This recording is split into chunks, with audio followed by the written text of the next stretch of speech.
दोस्तों नमस्कार, स्वागत है आपका बड़ी खबर बड़े खुलासे में। दोस्तों, शर्मिष्ठा पनोली की शिकायत करने वाला वजाहत खान अब मुसीबत में घिर गया है।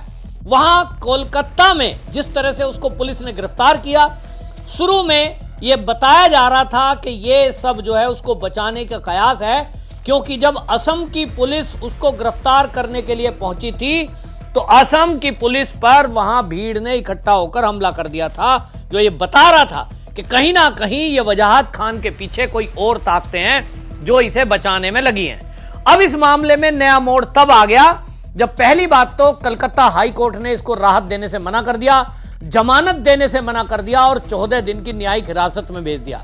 उसके अलावा हरियाणा की पुलिस भी वहां पहुंची है और हरियाणा की पुलिस ने कहा कि एक एफआईआर क्योंकि हरियाणा में भी इसके खिलाफ दर्ज है तो इसकी रिमांड हमें चाहिए, यानी ये हमारा दोषी है, हम इसको लेकर जाएंगे। असम की पुलिस पहले से ही इसकी गिरफ्तारी के वारंट निकलवा चुकी है और अब तो एक और धाराएं बढ़ा दी गई हैं। उनके ऊपर जो हमले हुए हैं उसको लेकर भी धाराएं बढ़ गई, यानी अब हिंदू देवी देवताओं के अपमान के साथ साथ पुलिस पर सरकारी काम में बाधा डालना, पुलिस पर हमला कराना, षड्यंत्र रचना, ऐसी कई गंभीर धाराओं में इसके ऊपर एफआईआर दर्ज हुई है। इसी बीच एक और खबर आई कि वजाहत खान पर हिंदू देवी देवताओं के अपमान को लेकर अब महाराष्ट्र में भी एफआईआर दर्ज हुई है। यानी अब वजाहत खान का बचना नामुमकिन है। भले ही ममता बनर्जी की पुलिस उसको संरक्षित करने के लिए, सुरक्षित करने के लिए वहां उसकी गिरफ्तारी करे, लेकिन अब महाराष्ट्र की पुलिस भी अब हाईकोर्ट पहुंचेगी और वहां उसको जैसे ही जमानत याचिका लगाई जाएगी वो विरोध करेंगे और कहेंगे साहब ये हमारा दोषी है। तो कोलकाता पुलिस भले ही इसका विरोध ना करे या उसको आनंद में रखे या उसका सपोर्ट करे, अब ये कई राज्यों में इसकी फिरकी बनने वाली है। एक तरफ असम में हेमंत बिस्वा शर्मा इंतजार कर रहे हैं कि ये कब आए, और जैसा मैंने कहा कि ये जो रसीदी फाउंडेशन है, इस रसीदी फाउंडेशन के राज खुलना अभी बाकी है और मैं बार बार इस बात को उठा रहा हूं कि ये रसीदी फाउंडेशन पाकिस्तान से अटैच है, ये इसका को फाउंडर है, तो संबंध गहरे हैं। और इस पर आरोप ये भी हैं लोकल लोगों के द्वारा कि ये जल्दी में अमीर बना है, इसको विदेशों से फंड आया है। उस पैसे की जांच होना चाहिए कि आखिरकार इसके पीछे कौन सी ताकतें हैं। क्या इसको पाकिस्तान से पैसा आ रहा है या इसको बांग्लादेश से पैसा आ रहा है या राष्ट्र विरोधी ताकतें इसके साथ हैं? ये सब जानकारी उन्हीं राज्यों में खुलेंगी, उन्हीं राज्यों में पता लग पाएगा जहां भारतीय जनता पार्टी की सरकार है। तो महाराष्ट्र में अब इसकी इंतजार कर रहे हैं देवेंद्र फडणवीस, उसके पहले हेमंत बिस्वा शर्मा इंतजार में है कि ये कब आए और कब इसको उल्टा लटका फटका दिया जाए। तो अब इस बीच में अब ये हालत खराब हो गई है कि भाई इतनी एफआईआर में, तो एक और बात पहले से कह रहा हूं, वजाहत खान जैसा व्यक्ति जिस पर 7 एफआईआर पहले से हैं, ये जिस तरह से शर्मिष्ठा पनोली को माफी मांगना, उसकी पोस्ट डिलीट के बाद भी उसके पीछे पड़ रहा था और उसको वायरल किया गया, उसको धमकियां दी गई। एक लॉ की स्टूडेंट है, उसको रेप की धमकियां, जान से मारने की धमकियां, ये सब षड्यंत्र किया गया, ये सब सामूहिक रूप से किया गया, जिसके पीछे वजाहत खान है। अब पुलिस तो पूछेगी, कोलकाता पुलिस तो पूछेगी नहीं।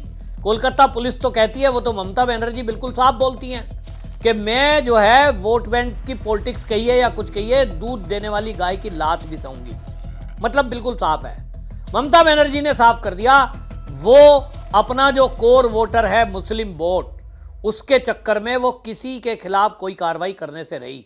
फॉर्मेलिटी करी जाएगी, मीडिया में ज्यादा हुआ, एफआईआर कोर्ट से करा दोगे तो भाई कार्रवाई तो करनी पड़ेगी, लेकिन ये सब फॉर्मेलिटी है। असली वजाहत खान का हिसाब किताब तो असम में होगा, अब महाराष्ट्र में होगा या फिर हरियाणा में होगा। उत्तर प्रदेश में इसके खिलाफ एफआईआर मैं तो कहता हूं 10, 20, 50 हो जानी चाहिए। मैं तो सब लोगों को कहता हूं जो वकील हैं और अपने आप को राष्ट्रवादी कहते हैं, भाई राष्ट्रवादी वकील हैं भी बहुत सारे, लेकिन वो काय के वकील हैं अगर वो एक एफआईआर नहीं करा सकते? भाई उनको तो किसी को पैसा देना नहीं है। मेरे ख्याल है एप्लीकेशन वगैरह टाइप करने में कुछ पैसे लगते होंगे, 10, 20, 50, 100 रुपए। देश के लिए, धर्म के लिए अगर 100, 200 रुपया कोई वकील खर्च नहीं कर सकता और वो अपने आप को हिंदू कह रहा है, हिंदू देवी देवताओं के अपमान पर वो मौन है, मैं तो कहता हूं शर्म है, शर्म करो भाई। अरे राष्ट्रवादी हो तो राष्ट्रवादी बनो, हिंदू हो तो हिंदू बनकर दिखो और देखिए, इनसे सीखो कि किस तरह से इनका इकोसिस्टम काम करता है। सारे एक सुर में बोलते हैं, चाहे पाकिस्तान हो, बांग्लादेश हो, फिर चाहे ईरान हो, चाहे तुर्क हो, कुछ भी हो। और हम हिंदू जिस तरह का व्यवहार कर रहे हैं, सोते रहते हैं, तब जाकर बाद में जागृत होते हैं जब कोई हमारे सिर पे आ जाती है। लेकिन अब वजाहत खान को, मैंने जैसा कहा, भारतीय जनता पार्टी की जिन सरकारें राज्य में हैं, वहां कुछ राष्ट्रवादी लोगों ने जिस तरह की एफआईआर इसके ऊपर दर्ज कराई है, तो अब एक एक करके इसका हिसाब चुकता होगा। और अब ये लोगों ने ठाना है कि आप सॉरी बोल दो, माफी मांग लो।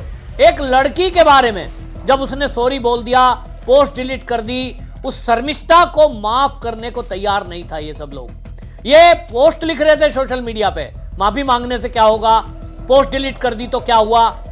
और आप सोचिए कि कलकत्ता की पुलिस, ये कोलकाता की पुलिस जो है, ये उसको किस तरह से गिरफ्तार करके रात में लाई और प्लानिंग के साथ। छुट्टी के दिन चल रहे हैं, कोर्ट की छुट्टी है, इनको लग रहा था कोर्ट में तो सुनवाई होगी नहीं, राहत मिलेगी नहीं, कम से कम 1 महीना जेल में रहेगी।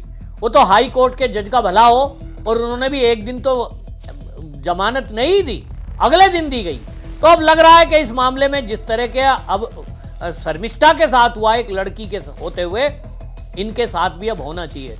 वजाहत खान जैसे लोगों को जब तक सबक नहीं सीखेगा, जब तक ये जेल नहीं जाएंगे, सख्त सजाएं नहीं होंगी, तब तक ये देश का माहौल खराब करते रहेंगे। आप सोचिए, किसी भी देवी देवता, चाहे किसी भी धर्म के हो, मैं तो हिंदुओं को भी कहता हूं कि मान लीजिए आप किसी के धर्म के बारे में, चाहे वो मुस्लिम क्यों ना हो, अगर उनके बारे में भी कुछ बोल रहे हो, आपको खाली बोल के या पोस्ट लिखने से क्या मिल जाएगा?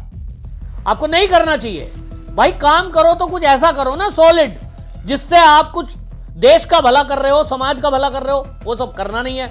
माहौल खराब करने के लिए कुछ 2 लाइनें बोल दी, कुछ पोस्ट डाल दिया, उसके बाद फिर हल्ला हंगामा होता रहता है, इससे माहौल खराब होता है।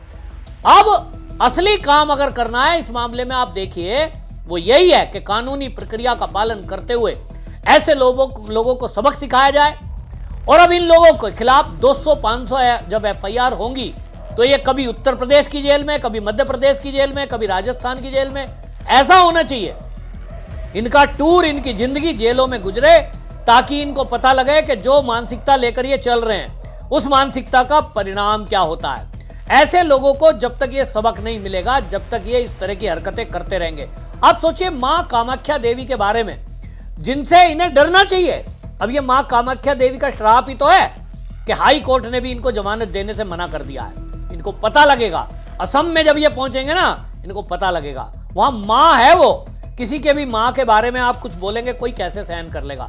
असमिया लोग भी मां कामाख्या देवी के बारे में एक भी शब्द किसी के द्वारा बोला गया, उस व्यक्ति को माफ नहीं करेंगे। तो वजाहत खान के लिए गुस्सा है मन में, वो असम के लोगों के मन में खास तौर पे है। वहां इंतजार कर रहे हैं कब ये कोर्ट में आए, तो कब इसको ऐसी कड़ी से कड़ी सजा दिलाने के लिए वकील काम करें। लोगों का कहना है कि एक उदाहरण बनना चाहिए। अगर इसका घर यूपी में होता ना, तो बाबा जी का तो बुलडोजर अब तक चल गया होता। उत्तर प्रदेश के योगी आदित्यनाथ से ही सीखकर अब बाकी मुख्यमंत्री भी सोच रहे हैं कि भाई जैसा योगी जी का काम है वैसा हमारा भी हो, वरना तो पहचान मिट जाती है। लोग अब याद करते हैं भाई योगी जैसे बनो। तो अब देखते हैं कि अब यह एफआईआर हुई है, और इस एफआईआर में मैं तो कह रहा हूं कि इसके बाद असम का नंबर लगा हुआ है। अब न्यायिक हिरासत में दिया गया है, कोर्ट ने अभी जमानत नहीं दी है, लेकिन अब ये कोशिश करेंगे, और आप देख लेना ये सुप्रीम कोर्ट तक पहुंचेंगे। तो क्योंकि पूरा इनके पास इको सिस्टम है। हमारे हिंदुओं के जो ऐसे सनातनी वकील हैं जो सुप्रीम कोर्ट में प्रैक्टिस करते हैं, ऐसे मामलों में टील जाते हैं, मतलब ढिलाई बरतते हैं। बड़ी बड़ी बातें करेंगे, लेकिन ऐसे मामलों में लेकर वो स्वतः संज्ञान लेते हुए अपनी तरफ से ना तो एफआईआर कराते हैं, ना पैरवी करते हैं। लेकिन वजाहत खान वाले मामले में, इसके साथ शर्मिष्ठा वाले मुद्दे से बहुत सारे राष्ट्रवादी खड़े हुए हैं। मैं उनका नाम नहीं लूंगा क्योंकि लिस्ट लंबी है। तो बहुत सारे वकील, बहुत सारे राष्ट्रवादी लोग शर्मिष्ठा के साथ खड़े हैं। वहीं वजाहत खान को भी सबक सिखाने के लिए अब लोगों ने प्रण लिया है। तो अब देखते हैं कि कहीं और राज्यों में भी इसके खिलाफ एफआईआर होती है कि नहीं। और जैसा हरियाणा के वकीलों ने कहा पुलिस के कि अब इसको हम हरियाणा ले जाएंगे, तो अब ये देखना होगा कि ये हरियाणा की जेल में पहले जाता है, महाराष्ट्र की जेल में पहले जाता है, या फिर हेमंत बिश्व शर्मा जी इसको असम में रिमांड पर लेते हैं। आपकी इस पर क्या राय है, कमेंट में जरूर लिखिए, वीडियो को शेयर करिए। वंदे मातरम।